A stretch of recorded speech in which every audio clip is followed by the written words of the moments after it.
is an experience that I would have never voluntarily done, but it kind of forced me out of my comfort zone, and I had this summer off, which was great. I think it would be a little bit more difficult to be laid off in the winter months when there's less going on. Side note, guys, I'm starving. It's like right before lunchtime, and so you might hear my stomach making some noises. But yeah, the layoff was tough, but I was able to find a job that, you know, has been a really good fit so far. I'm almost 3 months into that job, and it feels like longer. So that's really great, although I swear, and I'm sure many of you had the same experience, that going out for winter holiday break for me, which started essentially on like the 20th of December, because I took off Monday the 23rd, and then nobody worked on Christmas Eve, really. It was like the longest break, and then coming back January 2nd was a Thursday, and a lot of my team was off still, and it was the end of the week, so like it still kind of felt like break, so it feels like it's been weeks.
like a time zone thing. You're now open to all of the East Coast versus a 20-mile radius near your office building.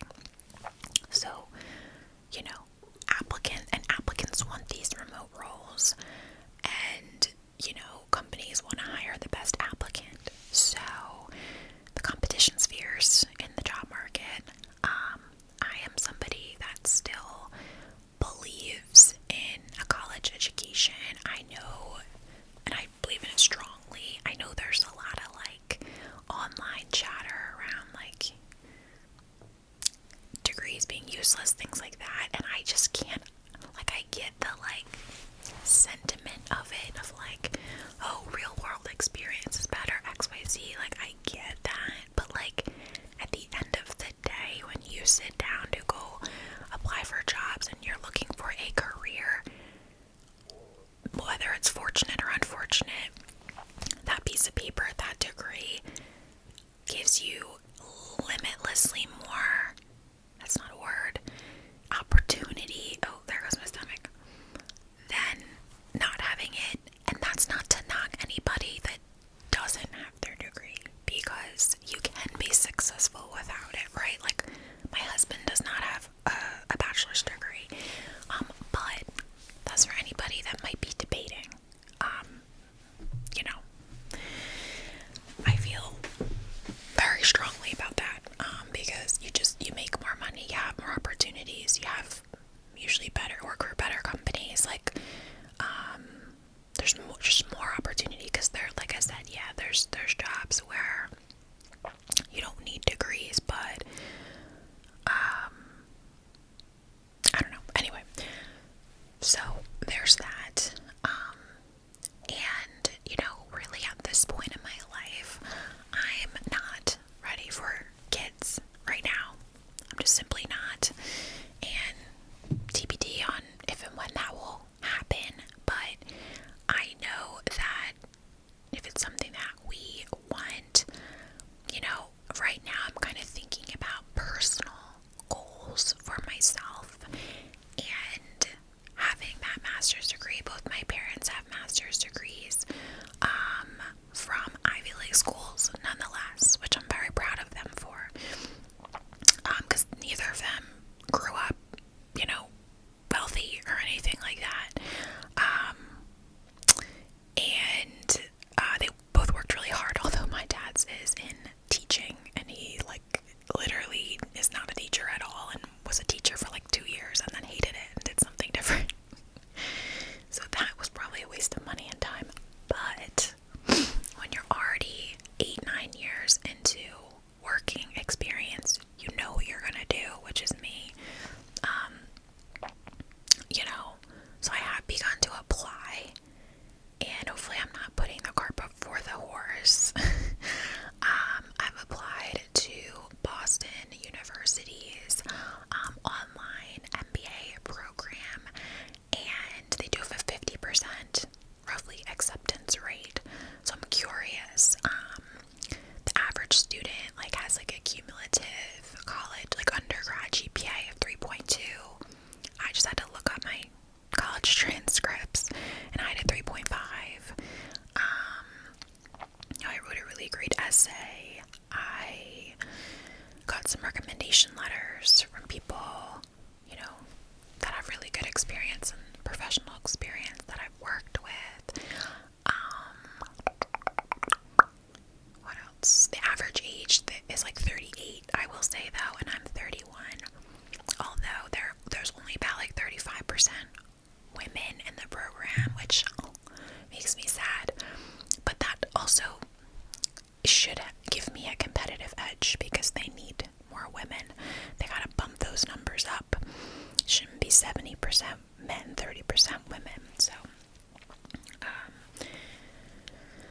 yeah, I definitely know that it will be difficult, because I'm already doing so much time-wise, but it's a personal goal, a professional goal. I think it'll open me up to more opportunities, better salary, things like that. You know, I looked into a lot of different programs. I wanted something that I could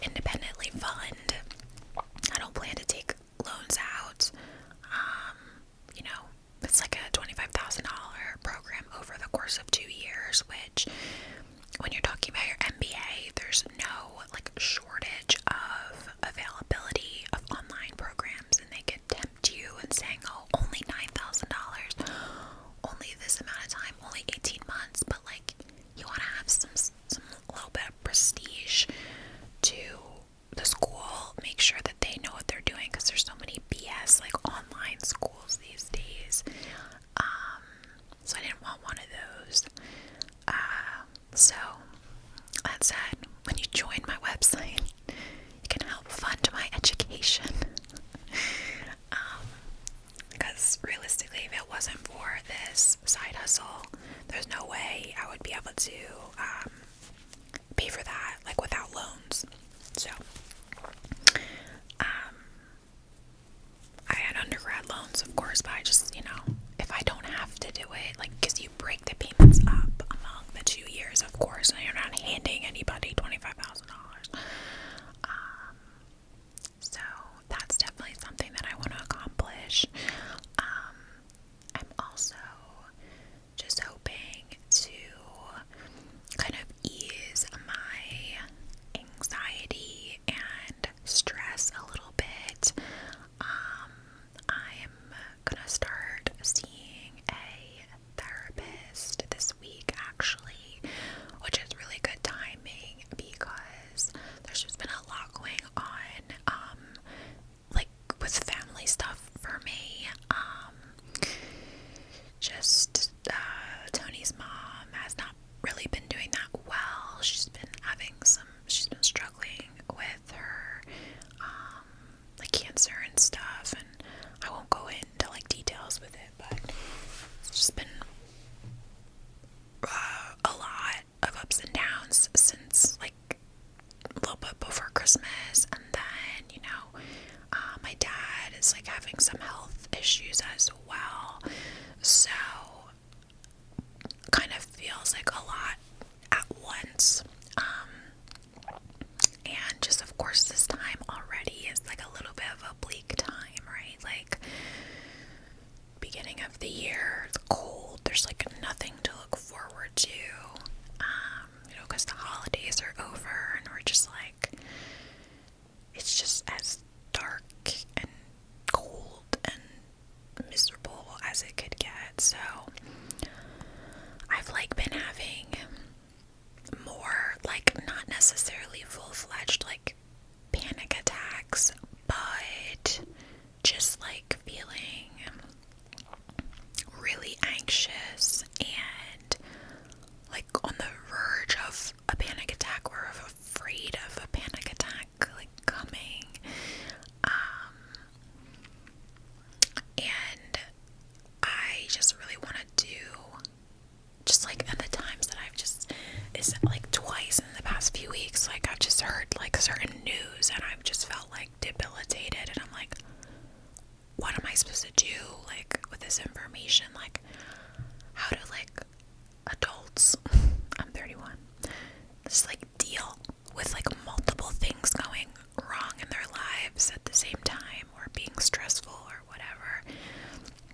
And I feel like I'm the type of person that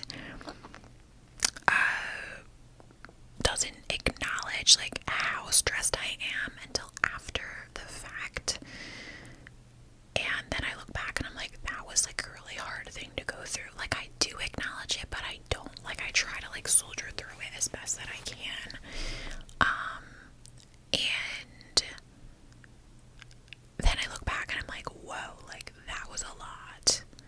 And your feelings were valid, but I'm always like I know my feelings are valid, but I'm like, some people struggle so much. Like, some people have so many things happen to them. There's people out there, like there's some guy that like lost all his like 8 of his family members like in a car accident in 1 minute. And it's like, I think I would just like drop dead upon like something like news like that. Like, I'm just like, people deal with bigger, worse things than I'm dealing with. And why does it feel so heavy? But like, I like don't allow myself to like let it be that. I'm like, no, it's like, it's upsetting, but like it could be worse. It could be worse. So it's such a weird thing between like, you want to be positive, of course, like that's a good thing, but you also want to like let yourself be not the best version of yourself, like during times when you're upset or stressed. And I just had this realization to Tony the other day, because I was telling my mom how overwhelmed I felt, how stressed I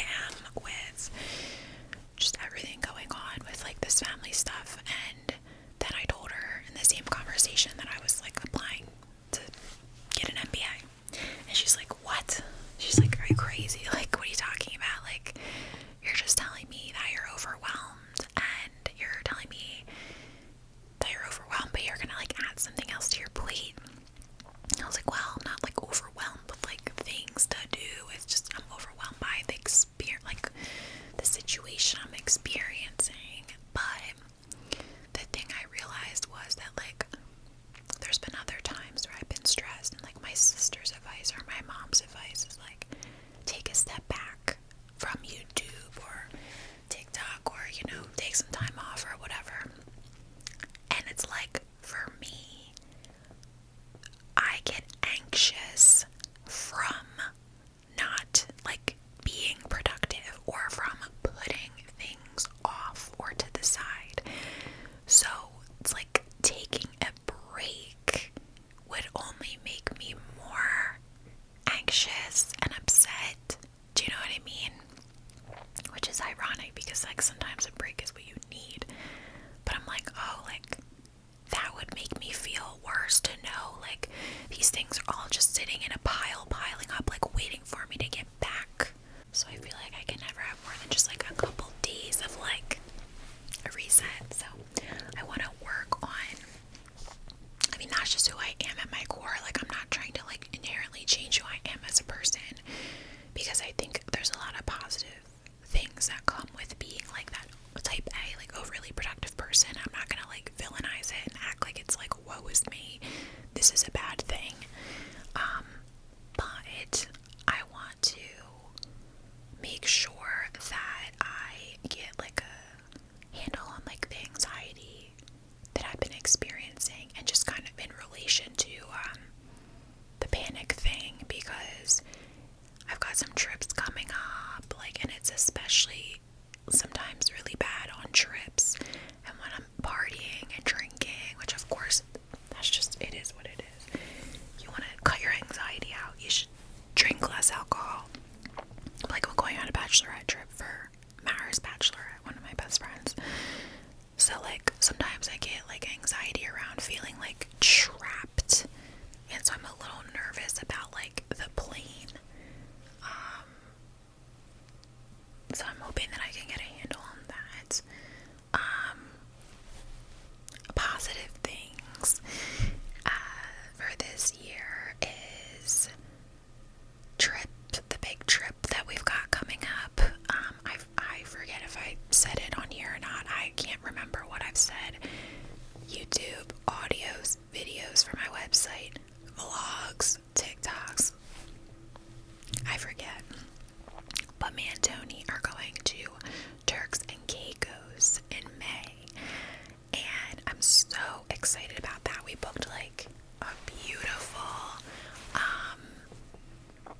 like beach bungalow thing to stay in, and it's not even like, I mean, it's not cheap, but it's not like the huts that you go to fucking Bora Bora and it's like $20,000 for the week. So I'm so excited about that, and I'm excited to plan that and have that experience, because I love to have a trip planned, and I can just think about how grateful I am to like all the trips that me and my husband have gone on have just like gotten increasingly more luxurious, and it's kind of like a pinch me moment, because it feels so like normal to just go to like these islands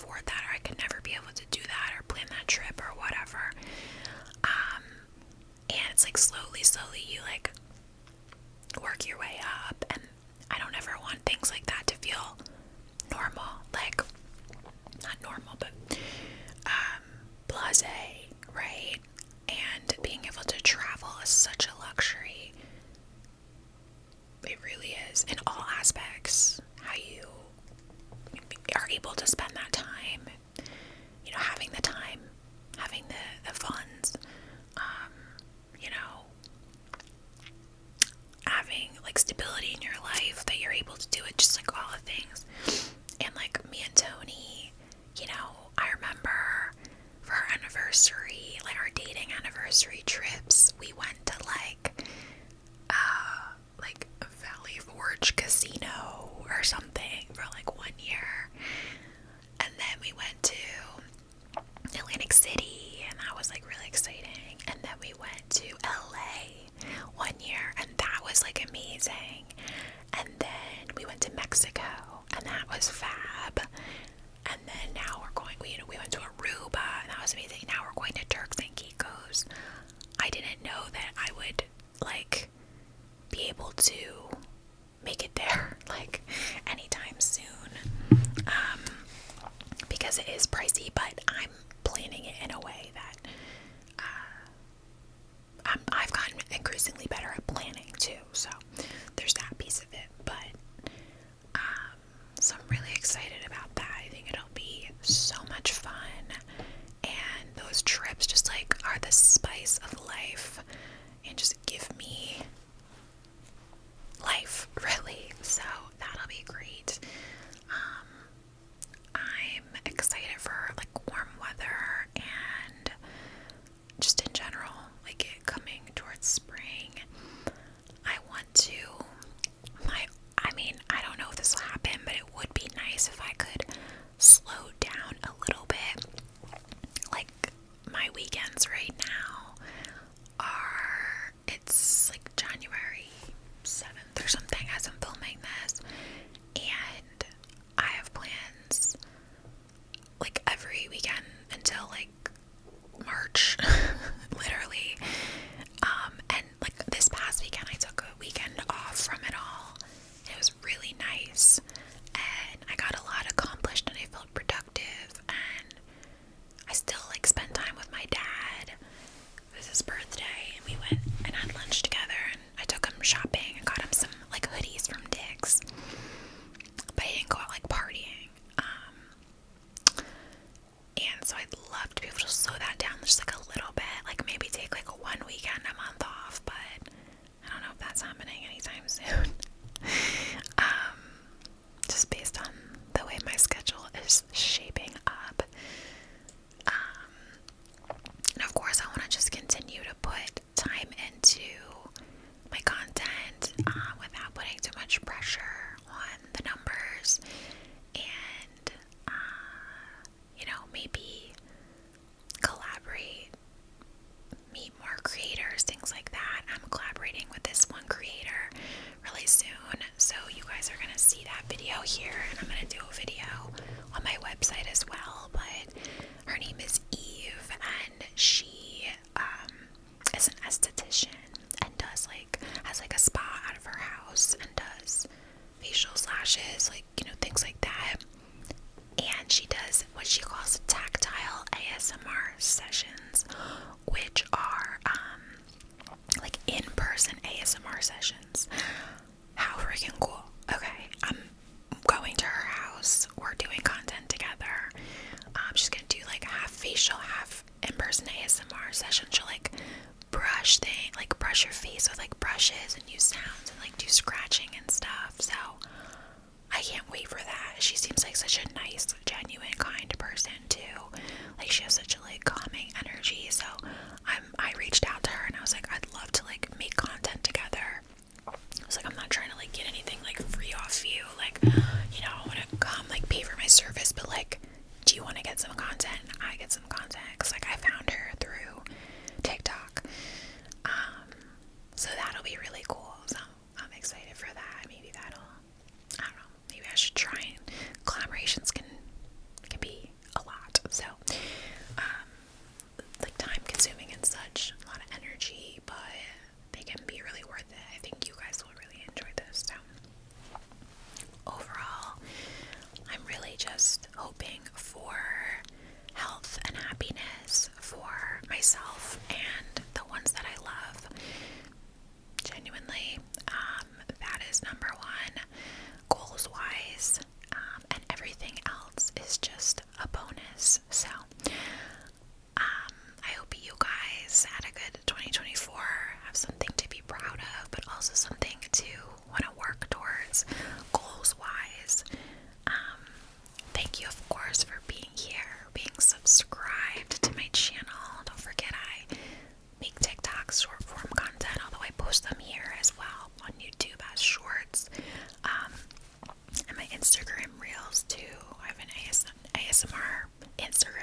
description, and then of course my website if you've ever wanted to